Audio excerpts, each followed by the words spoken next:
Now, this game was sent to me and in my Discord, and it was titled Another Tower Defense Game. And I said, okay, I'm talking. You'll see there's a few videos now, but I'm talking about the tower defense meta in Age of Empires 3 right now. And it is so fun to watch because there are so many different civs with so many different build orders that there's so much variety in how people are, like, quote unquote tower defensing, how they're turtling and waiting for their timings. And it's so fun to watch. I think we've seen a China one.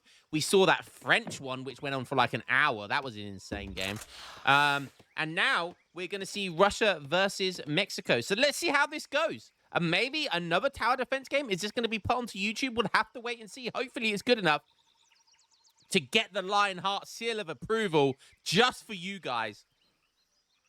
So who have we got here? We've got Basil the Bulgar Slayer going up against Jagahog. What names are they? The Bulgar Slayer, that must be something to do with Ungers, right? That has to be something to do with Ungers, because Ungers is called Bulgars. And so maybe he's the Unger Slayer. Who knows? Who knows? Okay. I'm not sure what the elo level of this game is either, but it's not not low, that's for sure. So I'm sure we'll see that in the gameplay as well. All right, so let's go and have a look at the Decky Weckies. We've got Bulgar Slayer, and he's playing Mexico. And Mexico, you know Mexico decks are going to be crazy. So he's got a bit of everything for each age. I mean, this is what I like. You know, I have this in most of my decks. You know, the Cathedral, the Independence Movements, and the Villager Hacienda card. He does have the Navajo, which is great. Still hasn't shipped it. Okay, now he's got a house. 700 wood, 600 wood. He does have Chipotle Tactics, 5 Vils.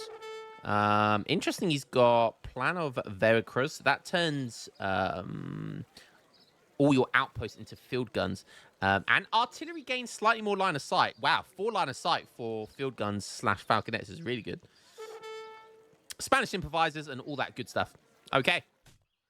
So we could see absolutely, I have no idea. We could see absolutely anything here from Mexico. Let's go have a look over at Jaghog. So have a look at this deck. Now, Russia's had a couple of changes, right? Russia had the Russia-America Company card, which gives them those 2 blockhouses. It's basically like the old USA card, which gives you 2 blockhouses. The Russian now have that card as well. Their Porochuk's got changed as well, and I like to see he's got 6 Porochuks in here, which I think is a fantastic card. 6 H2 Halbs. That's a good card, man. That is a good card. And it's really good to see that he's got it in here. So now Russia have, look, 4 military shipments. They have had that for a while. That wasn't part of the last change. But the part of the last change was that the Porochuk's food and gold resources to make them in their batches has been swapped. So now they cost more food than gold rather than gold than food, which in reality is quite a nice buff to the Porochuks. It's a good way of trying to get them made. Because when you're Russia, you always go food heavy. Russia always get food heavy resources. So making Porochuks more food heavy is definitely a more reliable way of getting them made, right? Okay, we've got the Explorers coming into the middle here. We do see we have Distributism. It was sent as the first card. Does have Landed Gentry, which is interesting. You don't see that card very often, but it is nice that it's an Age 1 card. You can send that in Age 1, and essentially you get Cav Archers in Age 2. Kind of cool. Kind of cool. Okay, Blockhouse going down. 3 villagers to build it. Really wants that Blockhouse down ASAP. Aging up with Quartermaster, of course. An outpost going down. Is this the beginning? Is this the beginning of the tower defense we was talking about earlier? It looks like he's just manually got 250 wood to put that down. And against Russia, I think it's smart, right? Against Russia, you can put down defenses super early because 9 times out of 10, Russia are going to be aggressive against you. So, you know, you can almost guarantee that putting outposts down is good. Picking up 75 coin there. Put down another outpost. So he's literally like chopped for 500 wood here. It looks like his, oh, nice. He's actually got a lot of livestock. So he's got 5 cows here. Well, 4 buffaloes and 1 cow.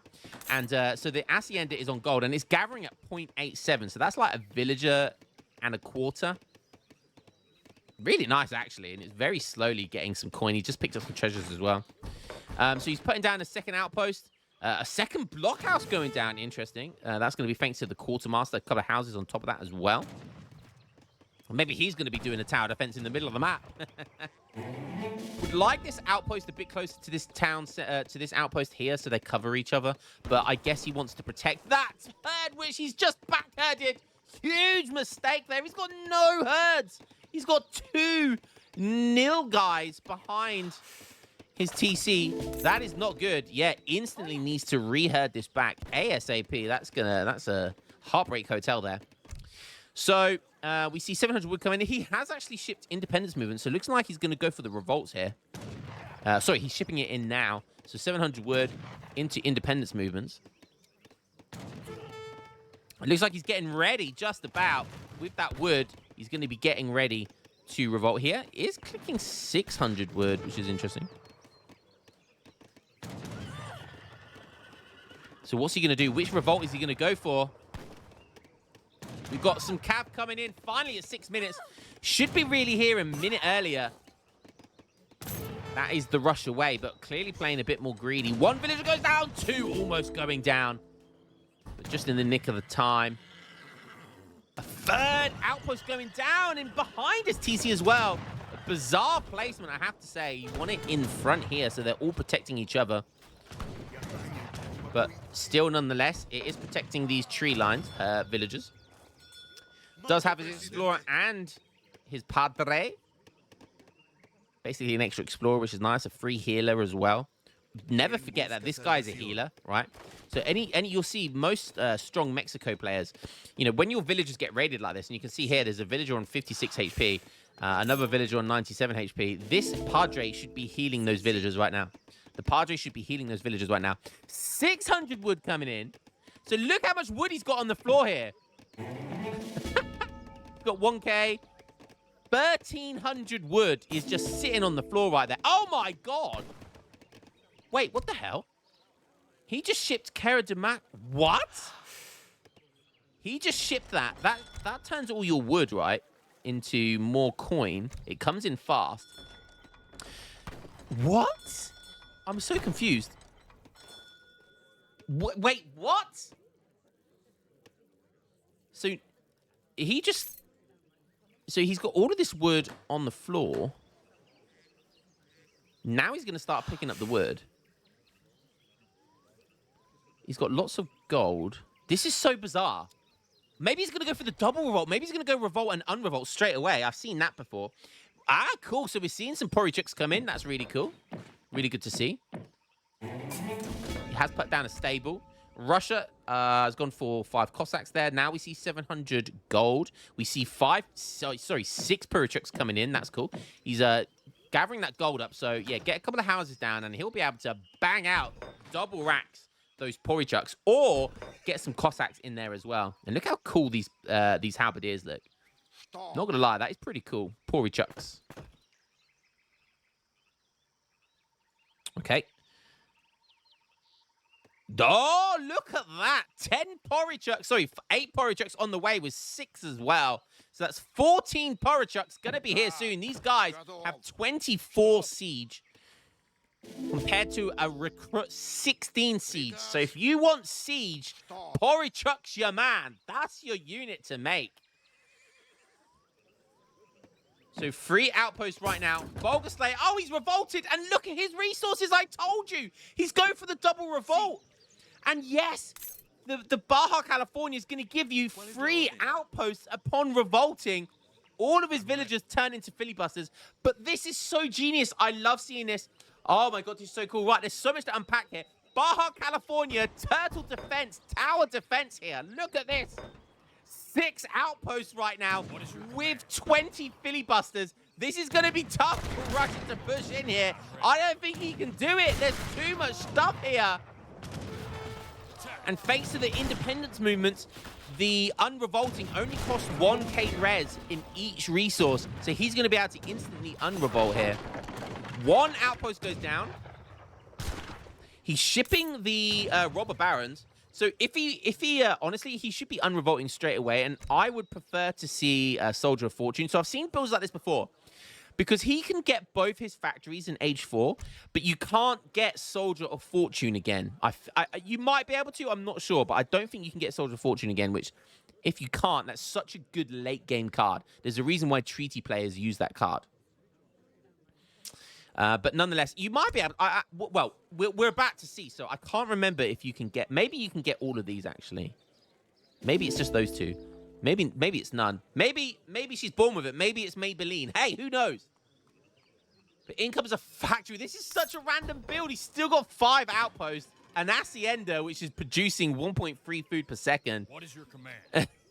The great thing about revolting to Baja rather than Central America. Central America is better for eco, but Baja California gives you max population. Even when you unrevolt now, he'll still not need any houses whatsoever and he'll have current max population. It also gives him a bit of extra protection with these filibusters to get into that age as well. So this is really nice design here by the Bulgar Slayer. Look at the scores, neck and neck. He's almost unrevolted. He's going to get lots of XP when he does. He's got no villagers to pick up the XP. He's going to need to put his Hacienda on villager production because he's got no way of getting any other villagers. Now he can get some villagers. Finally, okay, so he just put some villagers in queue. He's going to have to wait till this villager gets here, though, before he can get that XP. The factory is currently on word. An outpost? Wait. How's he making that? Oh, the filibusters! Oh, that's such big brain! I almost completely forgot the filibusters can make. They can build buildings. They can't gather resources, but they can make outposts, which is exactly what he's doing here. Ah, brilliant stuff there, filibusters. The TP's going down from Russia here. Jaghog still in Age 2. Wonder what he's going to ship next. Has lots of resources, lots of wood. Could go for the TP line here. Oh, he's going to go for Vaza allies. Interesting. You do not see that from Russia very often. 35 villages, which is nice. Soon to be 38 with another 3 in queue. Made lots of projects, which I really like this game. And now switching it up to go lots of Strelets. Interesting. Bulgar Slayer, let's switch over back up to... Oh, he's going for the Plan of Veracruz. Genius move.